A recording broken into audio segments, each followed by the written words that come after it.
Welcome back. आप देख रहे हैं अपना फाइनेंस मिनिस्टर और शो का वो पड़ाव जब हम दर्शकों के सवालों को शो में शामिल करते हैं। Janvi Desai, senior director IFL securities हमारे साथ जुड़ गई हैं, जो आज दर्शकों की फाइनेंशियल प्लानिंग करवाएंगी। आपका स्वागत है जानवी हमारे इस पेशकश में। और चलिए, हमारे पहले दर्शक आदित्य मेरे साथ फोन लाइन पर जुड़ गए हैं। नमस्कार। जी मैडम। और राइट, जी पूछिए। जी मैडम, मैं जयपुर से बात कर रहा हूँ और मैं अभी म्यूचुअल फंड में 1 साल से करीब एसआईपी स्टार्ट कर रहा हूँ, जो मैंने 5,000 रुपये से स्टार्ट करी थी। ओके। और जो अभी इसको बढ़ाकर मैंने 7,900 रुपये तक कर लिया है। जैसे में एसआईपी है जो मोतीलाल ओसवाल मिड कैप में 1,200 रुपये करीब, और निपॉन इंडिया इंडेक्स फंड में 1,000 रुपये की, और ICICI Pru value discuss fund 1,500, और एचडीएफसी बैलेंस एडवांटेज फंड 1,000, और HDFC opportunity mid cap fund 1,000, SBI blue chip fund 1,000, और निपॉन इंडिया स्मॉल कैप 1,200। ये अभी मैं करंट कर रहा हूँ। ऑलराइट, 1 साल से आप ये एसआईपी कर रहे हैं इन फंड्स में। आपने सलाह कहाँ से ली है? ये मैडम मैंने टीवी पे देख कर, मैं काफी टाइम से स्टॉक मार्केट मतलब टीवी पे देख के सीखने की ट्राई कर रहा हूँ। ये उसी पे जो एडवाइस करते हैं उन्हीं पे देख के मैंने सीखा है। और ये जो एसआईपी मैं कर रहा हूँ, ये मेरी बच्चे की हायर स्टडी है और उसकी शादी के हिसाब से मैं कर रहा हूँ। अभी मेरी बेटी 4 साल की है, और लमसम जैसे तो 18 साल के बाद कितने पैसों की जरूरत होगी और 21 साल के बाद कितने पैसों की जरूरत होगी? लगभग मुझे उसकी शादी के हिसाब से आज से जो मैंने कैलकुलेशन करी थी, करीब 80 लाख के आसपास मेरे को उसकी शादी के लिए जरूरत पड़ेगी, और हायर एजुकेशन के आसपास भी करीब मुझे इतने पैसे की आवश्यकता रहेगी। ठीक है, चलिए बताते हैं आपको कि कहाँ निवेश बढ़ाना होगा। जानवी, 2 अहम लक्ष्य, बेटी की पढ़ाई और बेटी की शादी। पहले पढ़ाई का लक्ष्य हम अचीव करवाने की कोशिश करते हैं। इन्होंने दोनों गोल्स मिलाकर 2 से 3 करोड़ का लक्ष्य रखा है अपने लिए। लेकिन जो फंड मिक्स है, मेरे ख्याल से यहाँ पर आप उनको सलाह दे सकती हैं और शायद ये कुछ बेहतर फंड्स अपने पोर्टफोलियो में शामिल कर सकते हैं। क्या कहेंगे आप इनके चॉइस ऑफ फंड्स को देखकर? So Aditya ji, a very good evening. See, basically mutual fund long term wealth creation के लिए सबसे बढ़िया ऑप्शन अवेलेबल है। स्पेशली उसमें SIPs is advisable, okay. And given the last track record which we have, 12 से 15% आप annualised आराम से पकड़ के चल सकते हो। बट आपका जो पोर्टफोलियो हम लोगों ने देखा है उसके हिसाब से बहुत सारी स्कीम्स है। तो आई वुड सजेस्ट कि आप जो नंबर ऑफ स्कीम्स है उसको कम करके आप पर स्कीम एक फिक्स कॉर्पस कर दीजिए। एंड मतलब जो छोटे अमाउंट्स की चल रही है, समझो 1,000 है या 1,200 रुपए की चल रही है, ओके, वो सबको कंसोलिडेट करके कोई भी 4 या 5 अच्छी स्कीम्स में आप इन्वेस्ट कर दीजिए। जो हमारा रिकमेंडेशन है वो है Nippon India small cap fund, ICICI Pru large cap and mid cap fund, Parag Parikh flexi cap fund, आप एचडीएफसी बैलेंस एडवांटेज फंड में भी डाल सकते हो। एंड गोइंग अहेड, अगर आपको आपका पर मंथ इन्वेस्टमेंट बढ़ाना है तो आप एसबीआई ब्लू चिप फंड भी देख सकते हो। So these are the 5 recommendations which we have, and छोटा अमाउंट्स के बदले आप concentrated बट एक लार्ज कैप, एक मिड कैप, एक मल्टी कैप फंड, एक बैलेंस एडवांटेज फंड, ऐसे आप डाइवर्सिफाई कर सकते हो। कितना निवेश राशि को बढ़ाना होगा? I'm sorry, I didn't get you. Janvi, कितना निवेश राशि को बढ़ाना होगा? सो फिलहाल हम लोग उतना ही रखेंगे, बट पर स्कीम आप 2-2 हजार रुपया करके आप 8,000 रुपए से अभी चालू कर सकते हो, जो आप करंटली 9,000 कर रहे हो उसके बदले। एंड अगर आपको 10,000 तक लेके जाना है तो you can add 2,000 rupees in SBI blue chip fund. Aditya, कोई सवाल आपको पूछना है जानवी से? जैसे ये मेरे मोतीलाल ओसवाल मिड कैप और HDFC opportunity mid cap fund है, ये मुझे इन दोनों में डिफरेंस ज्यादा समझ में नहीं आता है। क्या ये ओवरलैप्ड फंड है क्या आपस में? ये मैं थोड़ा सा ही जानना चाह रहा था। Aditya ji, basically all mid-cap funds will have some amount of overlapping. Isliye I would suggest that you can exit some of these because there is an overlap happening. And go ahead with the investments which we have recommended. Also, अगर आपको detail में एक financial planning करना है तो you can always consult a professional advisor who will help you further. ये बताइए अभी आपने इनको जो फंड से निकलने की सलाह दी, अभी 1 साल से निवेश कर रहे हैं, 1 साल में मान लीजिए हर साल ये हर महीना एसआईपी कर रहे होंगे, तो हर एसआईपी को इनको समय देना होगा 1 साल का। क्या निकलने की रणनीति आप इनको क्या सुझाएंगे? और साथ ही बाजार अभी इतना ऊंचाई पर है, क्या निकलना सही भी होगा कि फिलहाल जो एसआईपी बंद कर ले और बाकी स्कीम्स में चले जाएं? सो हम लोग निकलने का सलाह नहीं दे रहे हैं। आई एम सेइंग कि आप कंसोलिडेट करो एक जगह पे, एंड जो छोटे छोटे उनको और जो ओवरलैपिंग है उनको एग्जिट करके आप जो 4 या 5 हम लोग ने डिफरेंट कंसोलिडेट सेगमेंट करने की प्रक्रिया समझाइएगा Janvi. Can you please repeat? Consolidate करने की प्रक्रिया समझाइएगा। हाँ, so ये जो समझो ये आईसीआईसीआई वैल्यू डिस्कवरी फंड है, या फिर उन्होंने जो मोतीलाल ओसवाल का फंड बोला है, वो सब आपको एग्जिट करना होगा। और जो एग्जिस्टिंग फंड्स है या जो हम लोग ने रेकमेंड किए हैं, उनमें आपको एसआईपी बढ़ानी होगी। निकालना नहीं होता बाहर, तो फॉर राइट जानवी? एग्जाम्पल आप 1000 रुपए डाल रहे हो, तो उसके बदले आप और 1000 रुपए इन्वेस्ट कर दीजिए, तो एक ही फंड में 2000 जाएगा। आदित्य,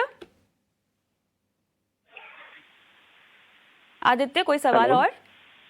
जी बस मैम ये पूछना था मुझे। Okay, all the best. आगे Thank बढ़ते you, हैं। ma'am. यूट्यूब से हम सवाल लेंगे रंजीत कुमार का। एक्सिस का फ्लेक्सी कैप है, पराग पारेख का फ्लेक्सी कैप है, अरे मेरा एसेट का इमर्जिंग ब्लू चिप है, एक्सिस का अपॉर्चुनिटीज फंड इनके पास है। 10 से 15 साल तक ये पैसे जो है वो निवेश कर सकते हैं। और फोन लाइन पर मेरे पास नहीं है, क्योंकि अगर हमें और डिटेल्स चाहिए होती तो वो फिलहाल नहीं मिल पाएंगी। लेकिन फंड्स कैसे हैं इनके, ये इनका सवाल है। So some of the funds are good. Like Mirai Emerging Blue Chip is a good fund. Nippon India Small Cap, that fund has done very well. Parag Parikh Flexi Cap has been doing very well. ICICI Pru Large Cap and Mid Cap Fund has also been doing very well.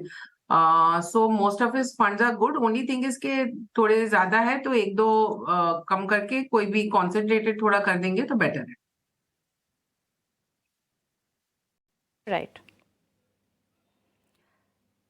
चलिए अगला सवाल नीरज उपाध्याय का लेंगे। और आदित्य बिरला का LSS fund इनके पास है और क्वांटैक्स में भी ये निवेश कर रहे हैं। आईसीआईसीआई का टेक्नोलॉजी फंड है इनके पास, और बाकी भी ये 5000 रुपए की एसआईपी और शुरू करना चाहते हैं। बताइए। So आदित्य बिरला का उनका टैक्स सेवर फंड है, राइट? दैट ईएलएसएस फंड है, करेक्ट? जी जी, ईएलएसएस फंड है, हाँ। Yeah, so हम लोग at IIFL currently we are recommending Nippon India Small Cap, Parag Parikh Flexi Cap. आप HDFC Top 100 फंड भी देख सकते हो। So all these funds are very good. इसमें से आप कोई भी सिलेक्ट करके आप उसमें इन्वेस्ट कर सकते हो।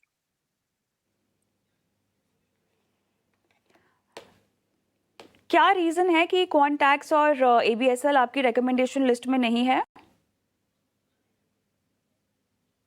नहीं, सो ईएलएसएस अगर वो इन्वेस्ट कर रहे हैं, राइट, अगर ईयर ऑन ईयर इन्वेस्ट कर रहे हैं तो हर साल अलग अलग ईएलएसएस में इन्वेस्ट करने के बदले इट इज बेटर अगर वो कोई भी एक अच्छा, सो मेरा ELSS has been doing extremely well, he can look at that, and every year he can continue investing in the same ELSS instead of increasing exposure in अलग-अलग funds. ICICI Pru का technology fund? So we don't recommend too many sector specific funds क्योंकि उसमें risk ज्यादा हो जाता है, because so उससे अच्छा better है if we go for broad based funds like maybe a large cap or a mid cap or a small cap fund. Alright, आगे बढ़ेंगे। अनिल संगवान का सवाल मैं लूंगी। 3 से 5 साल का इनका इन्वेस्टमेंट होराइजन है। 60 लाख रुपए ये निवेश कर चुके हैं banking sector, railway sector, defence, auto sector. का फिलहाल इनका स्पेसिफिक लक्ष्य है, सेक्टर स्पेसिफिक का ही। सो इवन इफ आप सेक्टर स्पेसिफिक सलाह नहीं देते हैं, लेकिन अगर अनिल एक ऐसे निवेशक, एक ऐसे दर्शक है जो कि बाजार की चाल को समझते हुए हैं और थोड़े से मंझे हुए निवेशक हैं, तो ये जो सेक्टर्स हाईलाइट कर रहे हैं, ये सेक्टर्स आपको कैसे लगते हैं? So they are good because India currently is doing well. Personally, I feel that banking and finance will do very well over the next couple of years. So that is also something जो वो देख सकते हैं। बहुत बहुत धन्यवाद जानवी, आपने समय निकाला और इस खास पेशकश में दर्शकों के सवाल दिए और इनकी फाइनेंशियल प्लानिंग की। और यहाँ पर हम भी लेकर आएंगे अगली पेशकश, जहाँ पर बताएंगे आपको कि आप अपनी LIC इंश्योरेंस पॉलिसीज़ को कैसे सरेंडर कर सकते हैं।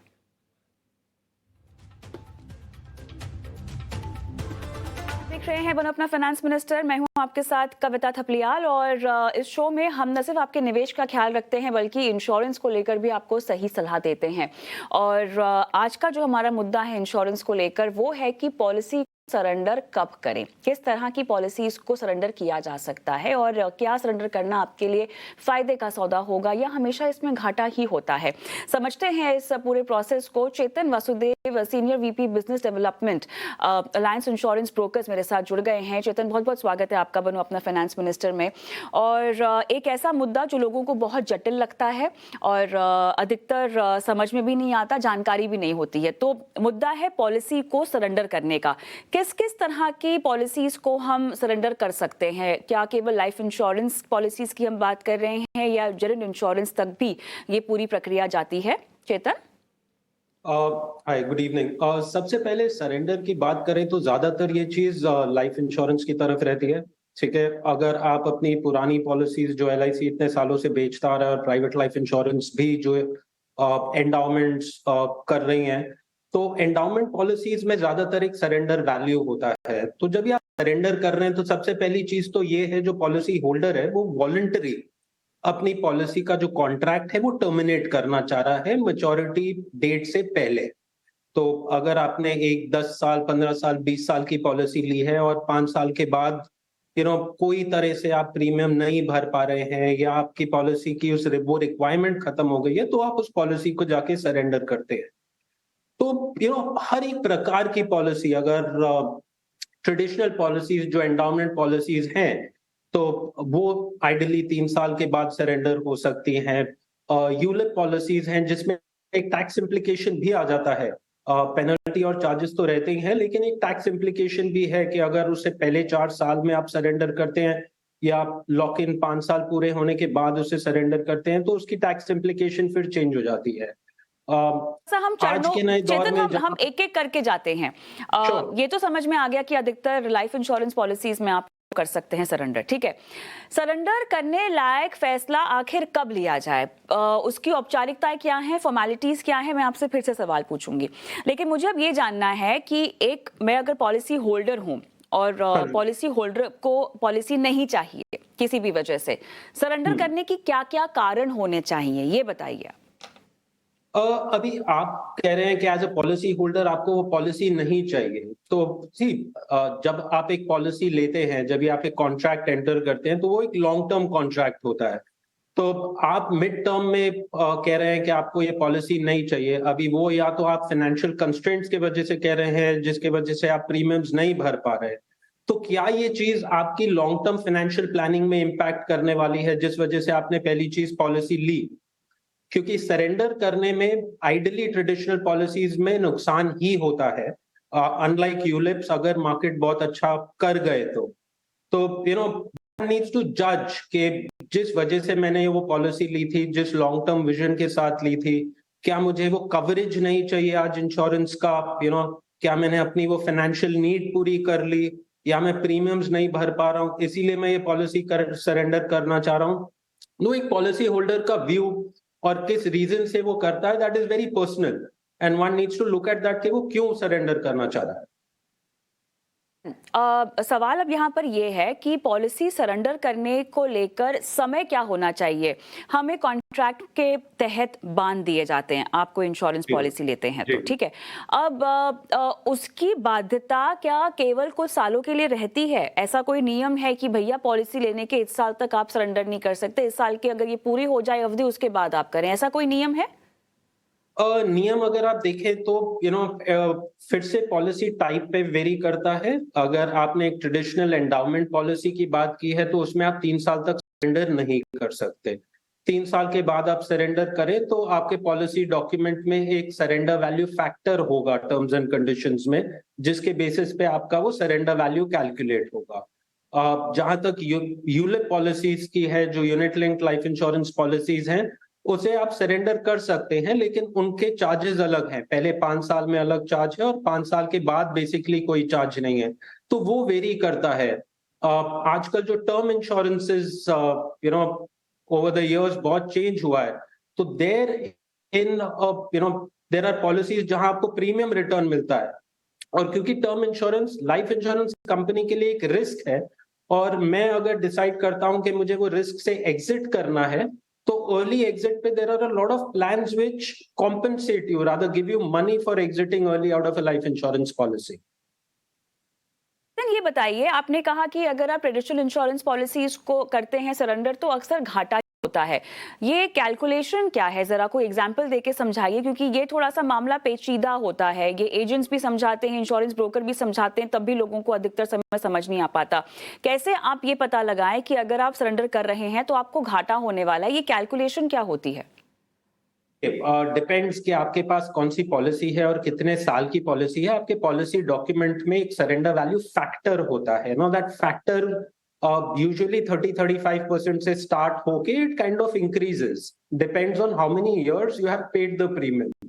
तो अगर एग्जाम्पल की बात करें, तो अगर हमने एक 20 साल की पॉलिसी ली है जहां मुझे 20 साल तक प्रीमियम भरना है, और उसमें मैंने 12 साल ही प्रीमियम भरा, और 12 साल के बाद मैं कहता हूं मुझे पॉलिसी सरेंडर करनी है, तो 20 साल में 12 मतलब मैंने 60% ऑफ द टर्म, जितने साल मुझे प्रीमियम भरना था उसका 60% प्रीमियम मैंने भरा। तो मेरा जो सम इंश्योर्ड है प्लस जो अभी तक हर साल जो bonuses company, insurance company declare करती है, वो ऐड करके जितना percentage of the years I have paid premiums, उसका मल्टीप्लिकेशन फैक्टर निकाल के उस पर एक सरेंडर वैल्यू फैक्टर होता है, जिससे हम डिटरमाइन करते हैं कि हमें रिटर्न में एग्जैक्ट अमाउंट कितना मिलने वाला है उस पॉलिसी के ऊपर। तो चेतन, पॉलिसी सरेंडर तो आपने कर ली, लेकिन सरेंडर जब आप करते हैं तो क्या आपको कोई टैक्स वगैरह को चुकाना होता है?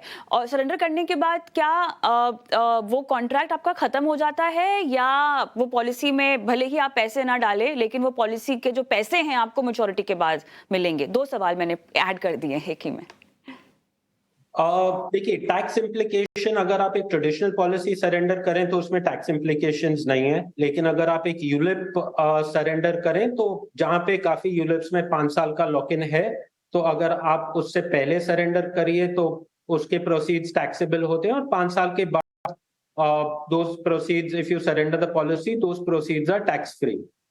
जहां तक आपका दूसरा सवाल था, of the value. Now, see, a lot of places तो पता है कि endowment policy में maturity से compare कीजिए आप तो घाटा ही होता है, right? There is a cash value.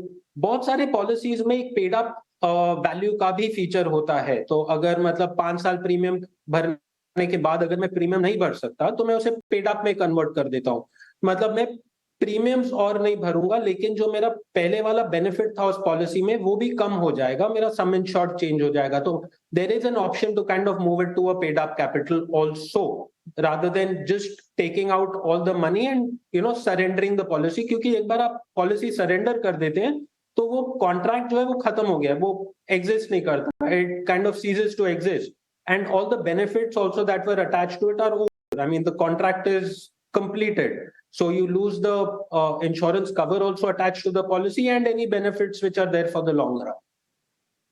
चेतन, अंत में जानना चाहेंगे आपसे, सरेंडर करते वक्त कौन कौन सी बातों का आप ख्याल रखें? आप पॉलिसी होल्डर हैं, मन है आपका पॉलिसी को सरेंडर करने का, तो हमारी तरफ से तैयारी क्या क्या होनी चाहिए? किन किन बातों को सुनिश्चित करना चाहिए कि आपका ये फैसला कहीं गलत ना हो जाए? देखिए, एज अ पॉलिसी होल्डर मैं सबसे पहले तो ये सजेस्ट करूंगा कि अगर आपने एक लॉन्ग टर्म के लिए एक पॉलिसी ली है तो ऑब्वियसली अपने फाइनेंशियल प्लान को ध्यान में रखते हुए दिए, there's a certain goal that you want to achieve out of this policy. So that is one thing that you should obviously have in mind कि when you're surrendering the policy, the kind of money that you've paid to the insurance company as premiums and what is the cash value you're getting in absolute surrender value terms, the money that's going to come back to you. कितना आपका उसमें नुकसान हो रहा है। अगर policy में check करें कोई प्रीमियम हॉलीडे का फीचर हो तो अगर मैं 1 साल के लिए प्रीमियम हॉलीडे ले लूं, अगर ये साल मुझे कोई कंस्ट्रेंट है, so it is not a decision जो हेस्ट में लेना चाहिए, क्योंकि ऑब्वियसली आपके लॉन्ग टर्म फाइनेंशियल गोल्स को बहुत ज्यादा इंपैक्ट करता है। And look at whether you have a premium holiday, you can take it, come back to the policy, continue it later. Can you reduce the sum insured or the benefit overall to the policy, and then overall take a decision कि आपको उस policy के साथ क्या करना है। चलिए, काफी विस्तार से हमने बात कर ली इस पूरी प्रक्रिया पर। एक आखिरी सवाल, क्योंकि वो पूछना रह गया, कैसे करते हैं सरेंडर? आप ऑनलाइन जाके कोई फॉर्म भर सकते हैं या आपको इंश्योरेंस कंपनी को कॉल करके बोलना होगा कि आपकी ये मंशा है? प्रक्रिया क्या होगी? दोनों ऑप्शंस हैं। आप इंश्योरेंस कंपनी को कॉल कर सकते हैं। बहुत सारे इंश्योरेंस कंपनीज अब सारे फीचर्स और सर्विसेज ऑनलाइन ला चुके हैं। आप इंश्योरेंस कंपनी के ब्रांच जा सकते हैं। आपको अपना ओरिजिनल पॉलिसी बॉन्ड रिटर्न करना पड़ेगा, एक सरेंडर का फॉर्म भरना पड़ेगा, एक letter ideally just to give a brief reason of why you want to surrender the policy, basic KYC documents, and then ideally the process will get initiated. Alright Chetan, बहुत बहुत धन्यवाद, आपने समय निकाला इतने विस्तार से इस पूरे मामले पर आज दर्शकों को जानकारी दी। धन्यवाद।